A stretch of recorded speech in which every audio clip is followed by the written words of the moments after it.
नमस्कार साथियों, निपुण विद्यालय बनाने हेतु 2 माह की कार्य योजना 1000 शब्दों में, ऐसा शासनादेश अभी हाल ही में हमारे जिला बेसिक शिक्षा अधिकारी द्वारा समस्त विकास खंडों में प्रेषित किया गया है। और मासिक समीक्षा बैठक हेड इंचार्ज की जो होनी है, उसमें इस कार्य योजना को लेकर हेड इंचार्ज को जाना है। तो अपने कई शिक्षक साथियों की डिमांड पर मैंने ये लगभग 1000 शब्दों से बनाई हुई इस कार्य योजना को आपके साथ वीडियो में शेयर कर रही हूँ। इसकी PDF लिंक आपको वीडियो के डिस्क्रिप्शन बॉक्स में मिल जाएगी। और साथियों, इसी तरह महत्वपूर्ण अभिलेखीकरण को पाने के लिए चैनल को सब्सक्राइब करना ना भूलें। यदि हमारे चैनल के लिए आप नए हैं तो प्लीज़ सब्सक्राइब माय चैनल। अब देखिए, ये कार्य योजना, वैसे तो मैंने विद्यालय विकास योजना और शिक्षक कार्य योजना ऐसी लगभग 4 वीडियो इस पे पहले से ही अपने चैनल पे अपलोड कर रखी हैं, आप उनको देख सकते हो। परंतु अभी जो तत्कालिक कार्य योजना मांगी जा रही है, 2 माह की कार्य योजना कि 2 माह में आप अपने विद्यालय में कक्षा 1, 2, 3 में नामांकित बच्चों को निपुण लक्ष्यों को हासिल कैसे कराएंगे।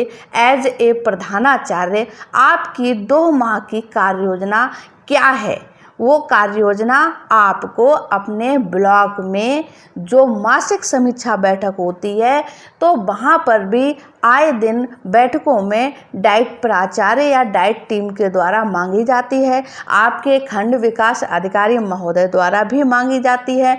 आपके विद्यालय में होने वाले अनुश्रवण के दौरान ARP, SRG या कोई भी सक्षम अधिकारी द्वारा एक कार्य योजना ऐसी मांगी जाती है जो कि तत्कालिक शासनादेश के कारण, जैसे कि ये अभी 22 सप्ताह की कार्य योजना है जो कि 2 माह के अंतर्गत बनाई गई है और ये अभी मांगी गई है हमारे BSA महोदय द्वारा। तो इसको देखते हैं हमने किस तरह से तैयार किया है। देखिए, ये इसका फ्रंट पेज है जिसमें कि हमने निपुण लक्ष्यों को इस तरह से भाषा और गणित के निपुण लक्ष्यों को लिखा है, क्योंकि यही निपुण लक्ष्य हमारी कार्य योजना का आधार हैं।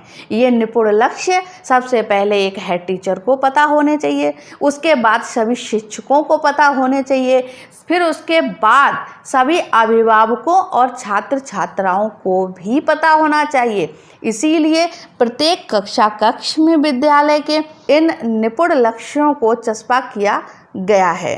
अब देखते हैं इसका ये इंट्रोडक्शन वाला पेज है जिसमें हमने इस तरह से, ये हमारे यहाँ 16 सितंबर से ये कार्य योजना लागू होगी, क्योंकि साथियों अभी तक मैं चिकित्सीय अवकाश पर थी।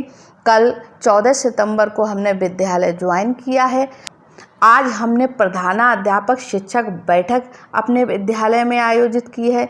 अब इसके दौरान 16 सितंबर से हमारे विद्यालय में इन लक्ष्यों को हासिल कराने के लिए जो 22 सप्ताह की कार्य योजना हमें दी गई है, जिस 4 दिवसीय से जो प्रशिक्षण दिया गया है निपुण भारत मिशन के अंतर्गत, उसको हम अपने यहाँ 16 सितंबर से अप्लाई करेंगे।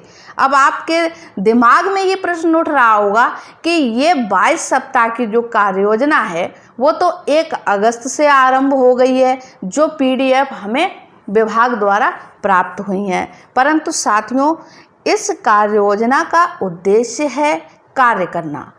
जब आप अपने विद्यालय में इस कार्य योजना को अप्लाई कर सकें, बच्चों में इस कार्य योजना के आधार पर शिक्षण कार्य कर सकें, बस तभी से आपकी ये कार्य योजना लागू होना अनिवार्य है। और अपने सभी शिक्षक साथियों के लिए हमारा ये परामर्श रहेगा कि यदि आपने अभी तक इस प्रकार से कोई कार्य योजना तैयार नहीं की है, तो हमारी इस वीडियो के माध्यम से आप इस कार्य योजना को तैयार कीजिए।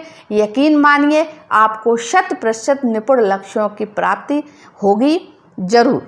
चलिए, इस तरह से देखिए, सबसे पहले हम यहाँ पर विद्यालय का नाम, प्रधानाध्यापक इंचार्ज प्रधानाध्यापक का नाम, विकास खंड का नाम, जनपद का नाम, यूडाइस कोड। और यहाँ पर देखिए क्लास वाइज, कक्षा 1 में नामांकित बच्चे, कक्षा 2 में नामांकित बच्चे और कक्षा 3 में। अब नीचे इसमें देखिए ये सारणी बनी हुई है। ये आप साथियों ये जो शासनादेश आया है इस पर भी एक नज़र डालिए। देखिए ये कॉलम हमें ऊपर से ही दिए गए हैं, उन कॉलम को भी हमने ध्यान में रखते हुए इस कार्य योजना में सम्मिलित किया है। तो ये कॉलम भी इस शासनादेश में है। तो कक्षा में शैक्षिक रूप से पिछड़े बच्चों की संख्या, तो ये कॉलम अभी आपको हमारे इसमें खाली दिख रहे हैं क्योंकि इसका आकलन कल होगा 16 सितंबर को। किसके माध्यम से होगा? निपुण लक्ष्य ऐप के माध्यम से। निपुण लक्ष्य ऐप आप प्ले स्टोर में जाएं, वहाँ से आप डाउनलोड कीजिए, उसके बाद उसको अपने उस पर एक्टिवेट कीजिए मोबाइल पर और उसके माध्यम से एक एक बच्चे का आप आकलन करिए, हिंदी में भी यानी भाषा में भी और गणित में भी।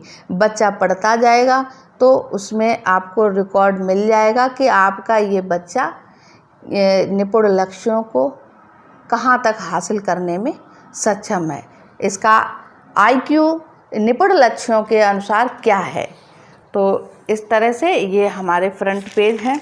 अब हम अपनी कार्य योजना में ये देखिए यहाँ पर कक्षा अध्यापक का नाम, एक बार फिर से बता दें आपको इस कार्य योजना की पूरी PDF इस वीडियो के डिस्क्रिप्शन बॉक्स में लिंक से प्राप्त हो जाएगी, ठीक है। उसके बाद देखिए ये कक्षा 1, 2, 3 के क्लास टीचर हैं और स्कूल रेडीनेस बाल वाटिका नोडल शिक्षिका का नाम यहाँ पर लिखा है और बाल वाटिका में चिन्हित बच्चों के नाम। तो ये बड़ा कन्फ्यूज़न का विषय है कि बाल वाटिका में चिन्हित बच्चों के नाम क्या। तो बाल वाटिका में 5 ईयर तक के बच्चे लिए जाएंगे, तो उसमें क्या कहते हैं कक्षा 1 के बच्चे भी शामिल कर लिए जाएंगे यहाँ पर। तो कक्षा 1 में हमारे यहाँ 20 बच्चे हैं और 10 बच्चे जो हैं वो हमने बाल वाटिका से ले लिए हैं, जो कि 5 के आसपास हैं, 5 से 1 महीना या 2 महीना ऐसे करके बड़े हैं, 5.5 या 6 तक नहीं है बच्चे।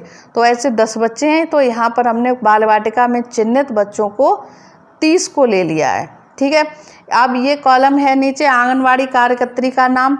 तो यहाँ पर इस तरह से 2 आंगनवाड़ी कार्यकर्त्री हैं, उनका ये नाम लिखा हुआ है, नीचे मोबाइल नंबर लिखा हुआ है। ये सारे जो आपने अभी तक ये कॉलम देखे हैं ये शासनादेश में कॉलम थे, उन्हीं के अकॉर्डिंग यहाँ पर ये मेंशन किए हैं। अब सबसे ज़्यादा ज़रूरी है कि आपकी कार्य योजना क्या होगी इन लक्ष्यों को प्राप्त करने की।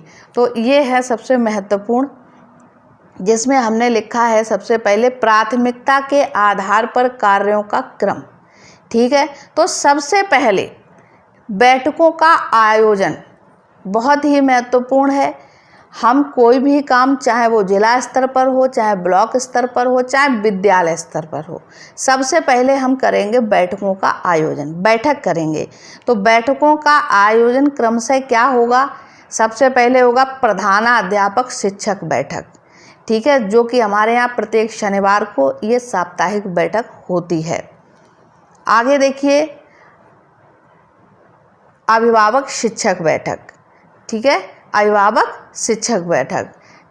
और तीसरी है प्रबंध समिति बैठक, यानी विद्यालय प्रबंध समिति बैठक, SMC बैठक। तो ये मासिक बैठक हैं। इन बैठकों को, ठीक है, इन बैठकों को तत्कालिक शासनादेशों के आधार पर उपरोक्त बैठकों का आयोजन कर शैक्षिक लक्ष्यों की या शैक्षणिक लक्ष्यों की निपुण लक्ष्यों की जानकारी छात्र छात्राओं, अभिभावकों, शिक्षकों को देने के साथ साथ मोबाइल के माध्यम से ऑनलाइन शिक्षा प्रदान करने हेतु रीड अलोंग ऐप, दीक्षा ऐप, निपुण लक्ष्य ऐप आदि की जानकारी भी दी जाएगी, ठीक है। इन बैठकों में आप अपने जो भी आपके तत्कालिक शासनादेश में निर्देश हों, गतिविधियों से संबंधित हों या लोगों को लाभान्वित करने से संबंधित हों, उनके साथ साथ जो आपके विभाग में ऐप आपको प्रोवाइड कराए जाते हैं शिक्षा के लिए, उनको भी आपको जन जागरूक जागरूकता में शामिल करना है, लोगों को बताना है। आगे देखते हैं दूसरा पॉइंट। विद्यालय विकास कार्य योजना के आधार पर कक्षा शिक्षकों के कार्यों का विभाजन व अनेक उत्तरदायित्वों का अभिलेखीकरण कर सभी शिक्षकों को पढ़वाते हुए उनके हस्ताक्षर करवाकर श्रीमान खंड शिक्षा अधिकारी महोदय द्वारा प्रमाणित कराई जाएगी विद्यालय विकास योजना। देखिए, ये तो है 2 माह की कार्य योजना, लेकिन हर विद्यालय में एक विद्यालय विकास योजना या उसको आप विद्यालय कार्य योजना कह सकते हैं। उसमें आपके विद्यालय खोलने से लेकर और विद्यालय बंद करने तक की समस्त गतिविधियों का अभिलेखीकरण होगा और उन सब गतिविधियों की सभी की जिम्मेदारी तय होगी उस कार्य योजना में।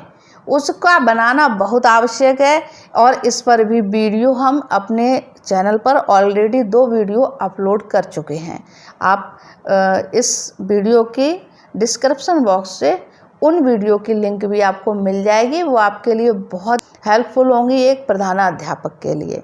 ठीक है, तो ये कार्य योजना आपके पास होना बहुत ज़रूरी है। एक प्रधानाध्यापक को, एक इंचार्ज को ये ब्रह्मास्त्र की तरह काम करेगी। ठीक है, आगे आता है तीसरा बिंदु। शैक्षणिक गतिविधियों से संबंधित प्राप्त सभी शासनादेशों का स्वयं अध्ययन कर छाया प्रति निकलवाकर सभी शिक्षकों को पढ़वाकर हस्ताक्षर करवाकर ऑफिस में एक फाइल में रखे जाएंगे। ये ध्यान रखिए, आए दिन 1-2 दिन जाता होगा कोई ना कोई शासनादेश हमारे विद्यालयों में होने वाली गतिविधियों से रिलेटेड आते हैं। उन शासनादेशों को हेड या इंचार्ज देख लेते हैं। अगर स्टाफ पूरा नहीं देखता है, नहीं पढ़ता है, तो बहुत सी गतिविधियां रह जाती हैं और उसकी जवाबदेही सिर्फ फिर प्रधानाध्यापक की रह जाती है। यदि आप ऐसा करते हैं, इन शासनादेशों को अपने स्टाफ में समस्त शिक्षक, शिक्षा मित्र, अनुदेशक को पढ़ाकर और उनकी छाया प्रति निकलवाकर फोटोस्टेट करवाकर उन पर हस्ताक्षर करवा के अपने ऑफिस में, अपने कार्यालय में सुरक्षित फाइल में रखे जाएंगे। साथ ही साथ व्हाट्सएप ग्रुप पर भी समस्त स्टाफ के साथ शेयर किए जाएंगे। देखिए, एक विद्यालय में यदि शिक्षक 1 हैं, 2 हैं तो बात अलग है, लेकिन पर्याप्त शिक्षक अगर हैं तो एक तो विद्यालय का व्हाट्सएप ग्रुप होना चाहिए, स्टाफ का ग्रुप, जिसमें सारी सूचनाएं, सारा डाटा जो है वो शेयर कर दिया जाए ताकि सभी के साथ शेयर हो जाए, सबके पास पहुंच जाए। तो इससे क्या होगा कि हर शासनादेश का जवाबदेही सबको करनी पड़ेगी स्टाफ में, सिर्फ हेड को नहीं। ठीक है, आगे देखिए चौथा बिंदु जो है हमारी कार्य योजना का, विद्यालय में 22 सप्ताह की कार्य योजना आरंभ होगी 16 सितंबर 2022 से हमारे विद्यालय में। ठीक है, अब ये क्यों होगी, इसका अगर मुझसे प्रश्न किया जाता है कि भाई 1 अगस्त से जो कार्य योजना हो रही है तो वो 16 सितंबर से क्यों हो रही है, तो मेरे पास उसके 2 आंसर हैं। पहला तो निपुण भारत मिशन का 4 दिवसीय प्रशिक्षण हमारे विद्यालय में जो अभी शिक्षक मौजूद हैं, कार्यरत हैं, अवकाश पर नहीं हैं, उन सब का प्रशिक्षण जो है वो अभी 10 दिन पहले ख़त्म हुआ है। ठीक है, पूर्ण हुआ है। और उसके बाद 14 सितंबर को मैं एज ए इंचार्ज चिकित्सीय अवकाश पर थी और मैंने ज्वाइन किया है 14 सितंबर को। तो हमारा उद्देश्य है इस 22 सप्ताह की कार्य योजना को पूर्ण लगन से, पूर्ण तन मन से लागू करना। इसीलिए यहाँ पर हम 16 सितंबर से ही करने में सक्षम हैं। ठीक है, विद्यालय में 22 सप्ताह की कार्य योजना आरंभ होगी 16 सितंबर 2022 से हमारे विद्यालय में निम्न प्रकार। तो ठीक है, निम्न प्रकार यहाँ से देखिए कैसे। सर्वप्रथम प्रत्येक कक्ष में, जैसे कि कक्षा 1, 2, 3 में कक्षा अध्यापिका अपनी कक्षा के सभी बच्चों का निपुण लक्ष्य ऐप के माध्यम से एक बच्चे का भाषा व गणित में शिक्षण से पूर्व, यानी अपना शिक्षण कार्य करेंगे, उससे पूर्व 16 सितंबर 2022 को आकलन करेंगे प्रथम, द्वितीय, तृतीय कालांश में। यानी 16 सितंबर को ये जो 3 कालांश क्रमशः हैं प्रथम द्वितीय तृतीय कालांश, इसमें आकलन होगा और आकलन के आधार पर आकलन करेंगे। प्रथम द्वितीय तृतीय कालांश में आकलन के आधार पर कक्षा में बच्चों का समूह निर्धारण कर, अब जैसे समूह निर्धारण कर आप समझ सकते हो कि भाषा में कितने बच्चे ऐसे हैं जिनको वर्ण या अक्षर का ज्ञान है और कितने ऐसे हैं जिनको नहीं है, कि बहुत से बच्चे ऐसे भी होंगे जिनको वर्ण के साथ साथ मात्रा का भी ज्ञान है। तो उसी के अकॉर्डिंग इसमें निपुण लक्ष्य ऐप पर आकलन करके बच्चों का अपनी डायरी में या अपने किसी रजिस्टर में आकलन करके समूह का निर्धारण किया जाएगा और समूह का निर्धारण कर विभाग द्वारा प्राप्त समय सारणी के अनुसार, आप सभी को पता है कि विभाग द्वारा हमको एक समय सारणी PDF में उपलब्ध कराई जा रही है शिक्षक संदर्शिका के साथ साथ, और उसी समय सारणी के अनुसार हम अपने विद्यालय में शिक्षण कार्य करेंगे। और ये 16 सितंबर को भोजना उपरांत कालांश 4 गणित शिक्षण से आरंभ होगी। हमारी कार्य योजना निपुण लक्ष्यों को 100% हासिल करने की। ठीक है।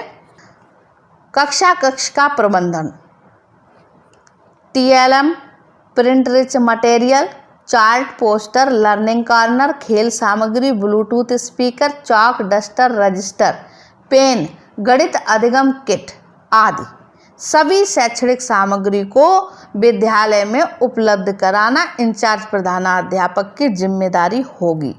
परंतु ध्यान रखिए, विद्यालय में उपलब्ध कराना इंचार्ज प्रधानाध्यापक की जिम्मेदारी होगी, परंतु कक्ष में व्यवस्थित कर निर्धारित समय सारणी के अनुसार निर्धारित कालांश में उपरोक्त सामग्री का सदुपयोग करना कक्षा शिक्षक की जिम्मेदारी होगी, जिसका अवलेखीकरण प्रत्येक शिक्षक को अपनी शिक्षक डायरी एवं संबंधित सामग्री पंजिकाओं में स्वयं करना होगा।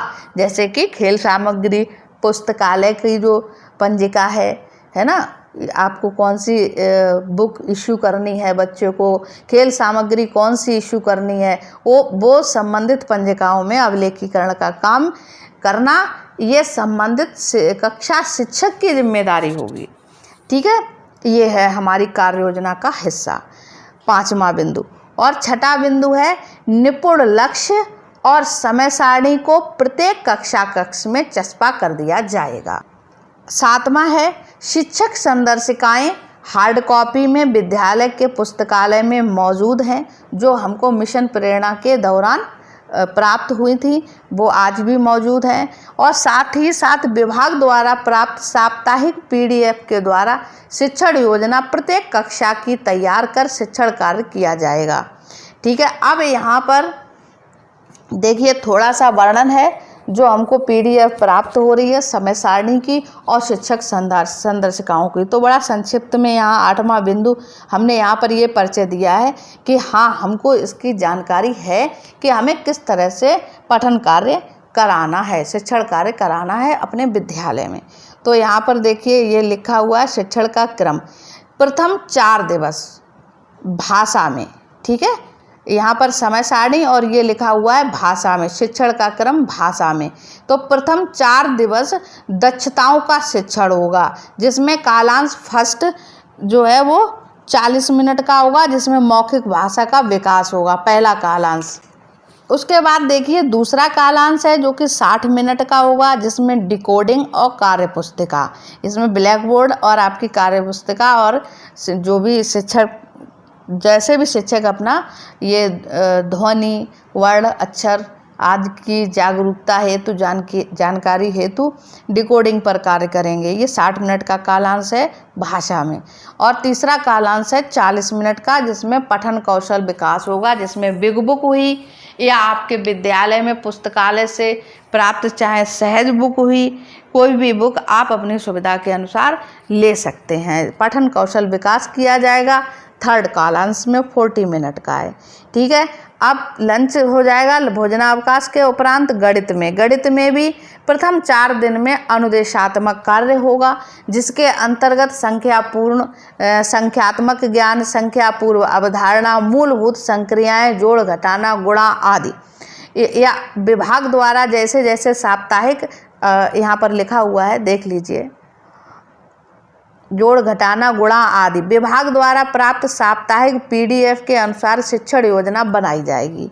ठीक है, और ये रहा आपका छठा कालांश और सातवां कालांश। आठवां कालांश लास्ट का आप चाहें तो इसमें ऐड कर लें, वैसे मैंने 7 कालांश ही रखे हैं क्योंकि प्राइमरी में छोटे बच्चे होते हैं, थोड़ा टाइम इधर उधर हो ही जाता है, मैंने 7 कालांश को ही रखा है।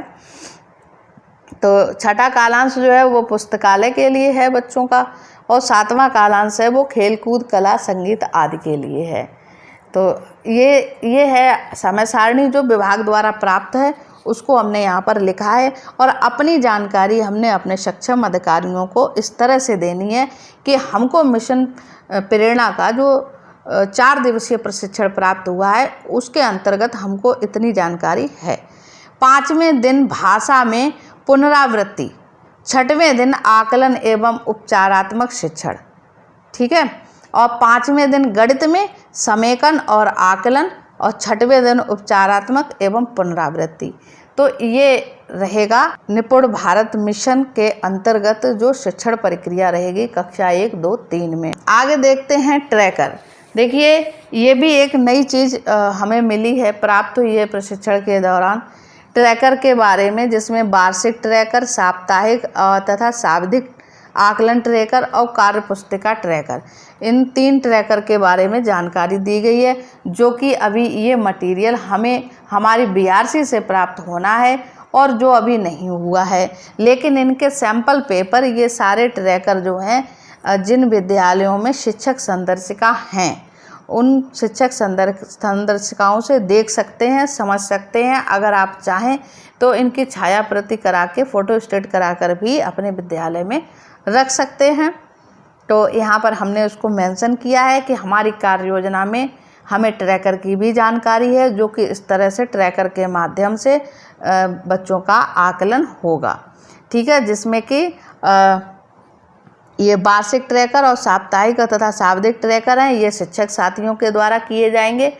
और कार्य पुस्तिका ट्रैकर जो है, ये बच्चों की बुक है कार्य पुस्तिका की, तो वो अभ्यास करते जाएंगे, अपने आप ही ये ट्रैकर बच्चों के द्वारा भरता जाएगा। अब ये 1000 शब्दों में तैयार की हुई कार्य योजना है। बोलने में मैंने समय ज़्यादा ले लिया है इसको समझाने में, बट ये 1000 शब्दों में ही ये पूरी कार्य योजना तैयार हुई होगी लगभग। आगे देखते हैं, 10वां बिंदु हमने यहाँ पर रखा है, श्रीमान खंड शिक्षा अधिकारी जी या महोदय के निर्देशन में मासिक समीक्षा बैठक के उपरांत यह कार्य योजना इंचार्ज प्रधानाध्यापिका विजयलक्ष्मी प्राथमिक विद्यालय खरगातीपुर के लिए तैयार की गई है।